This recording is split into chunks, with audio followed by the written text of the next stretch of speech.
Right. All right. Hey, we wanted to start a little differently because we usually put this at the end and then people don't watch all the way to the end and so they don't hear it.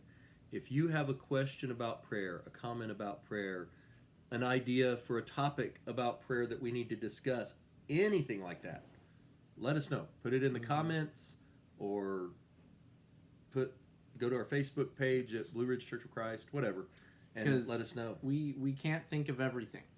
And so we can't. If you have, I can think of everything. If you have thinky thoughts, then thinky thoughts. That's better than stinky thoughts. Let us know the thinks. Yes, and so do that, and also check out our other series on. Well, we're going to be looking at a prayer from Judges. So some of these, go back and check out our videos on Judges, our Bible study of Judges, and check that one out. And also, though, we have the new one that comes out on Sundays only. That is about the existence of God and world religions. So be sure to catch up on that one. This week we're starting the look at Christianity this Sunday. So be sure to pick that one up and catch that. All right. Well, we're into Judges. Yes, we've looked at a couple already. Chapter 10, correct? Chapter 10. So halfway through the book. This is a basic prayer that happens fairly often where Israel's like, God, we did bad. And God's like, but no. So God said, don't do bad things.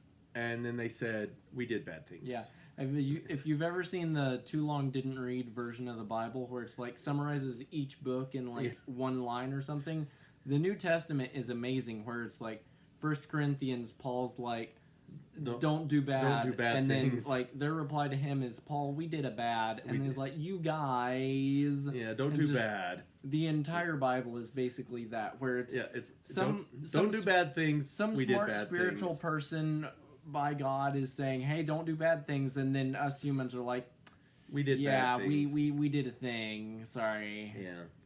Well, this time though, they've been doing a lot of bad things. Yes. For a long time. Yes. And this one is this is an interesting exchange, I guess, between them and God. It is. We're looking at verses 10 through 16 altogether, really. Starting in verse 10, the people of Israel cried out to the Lord, saying, we have sinned against you because we have forsaken our God and have served the Baals. Now, the Baals are, we usually talk about or hear preachers and teachers talk about Baal like that's one thing. But there wasn't just one Baal. There were dozens of them. There were all sorts of different Baals. And they like to follow them all, chase after all of them. Yes, they did. And there were other false gods as well, but particularly, in fact, I think that the word Baal is basically kind of a generic word of that area for a god. So it would be kind of like God with a little g. When we talk about the gods, false gods, that in their language was Baal. And so this kind of got carried over into Hebrew, where they were, they're saying Baal, Baals. There are a lot of Baals. This Baal, that Baal. So you got that.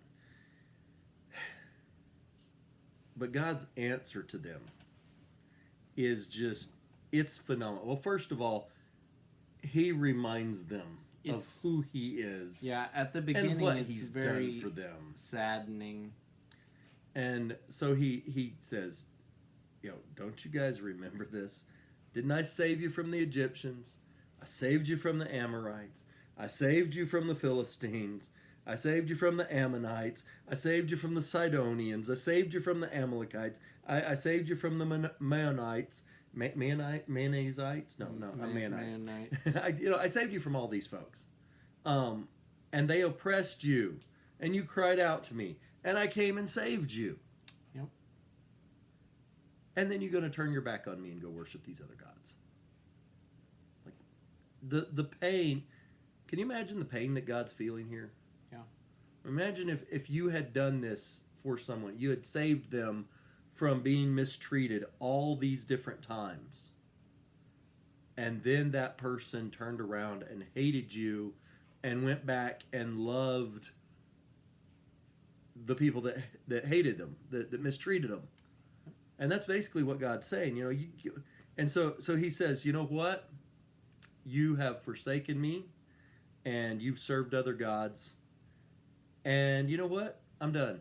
I'm not going to save you this time. I'm not going to save you. And that's ouch. I mean, Yes. Then he says in verse 14, he says, you know what?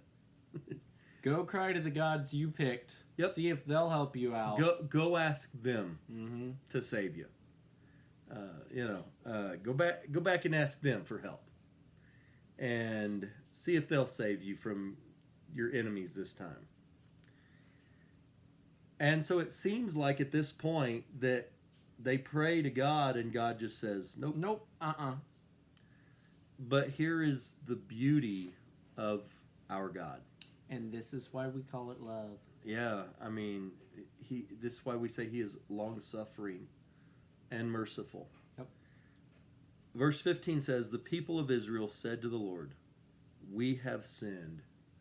Do whatever seems good to you, but please deliver us this day. But then verse 16 is the key. They put away the foreign gods from among them, and they served the Lord.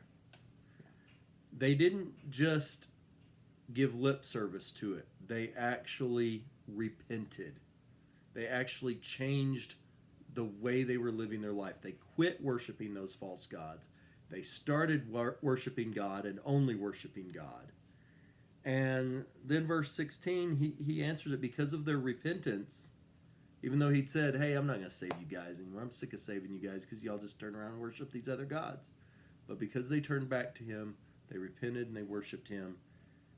It says that he became impatient over the misery of Israel. He was getting tired of seeing their misery. He wanted to help them out, despite what he had previously said. In spite of how rotten they'd been. And now, while reading through this the first time, I had some thoughts going through my head about how...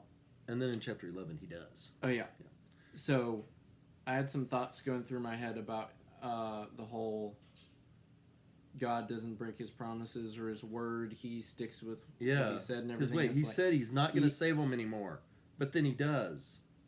So, yeah, with that. It's very odd. And it's just one of those things, the right actions can really change anyone's mind, even God. Of course, there are times where God's been like, that's the end of it. And, I mean, hey, that's just the end of it. There's nothing you can do about it. Well, there does come a time. Mm-hmm. But, this is Moses. We saw this with Moses. He was ready to kill all of the Israelites in the wilderness. And Moses is like, please, God, don't do it. No. And he changed God his backed mind. Down. We think, well, he's an unchanging God. He could never change his mind, but he changed his mind. Mm-hmm. And he did here as well because of their penitence. That's the thing is, sometimes I believe we get it stuck in our heads that, he's an unchanging God. He gets his mind set on something and he's never going to change. And so in pop culture and stuff, people will depict God as, the grumpy old man who's set in his ways and he's not... You get the lightning bolts and throwing them at everybody. He's not going to change anything. He's not going to let anything slide. It's got to be exactly so. But they forget that God is also merciful. And that's the part of God that's, they have changed, so I will help them out. Yeah. I don't want to see them suffer anymore. I should give them mercy. Yeah. And God does still punish the sin, and yes. I mean, they suffered. Oh, yes. And even after they repented, yes. they still suffered for a while. Yep. And it says, and then he became impatient over the misery of Israel. Mm-hmm. So they still had to suffer the consequences for a while before he said, okay, you've had enough. And I think about this as a parent, and you're not a parent, so, you're a single teenage mother, but yes. But long story. He does take care of his siblings a lot of times, and you know that you get so frustrated and fed up with them sometimes because they're doing something they're not supposed to, and you get so angry at them, you're like, you're never again, for the rest of your life ever. Yep. And then all right, it's 10 minutes, we have to end it now. We're 10 seconds late. Too late. We'll have to go to 11 now. So you give up. I'm just giving up on it. Yeah, you're never.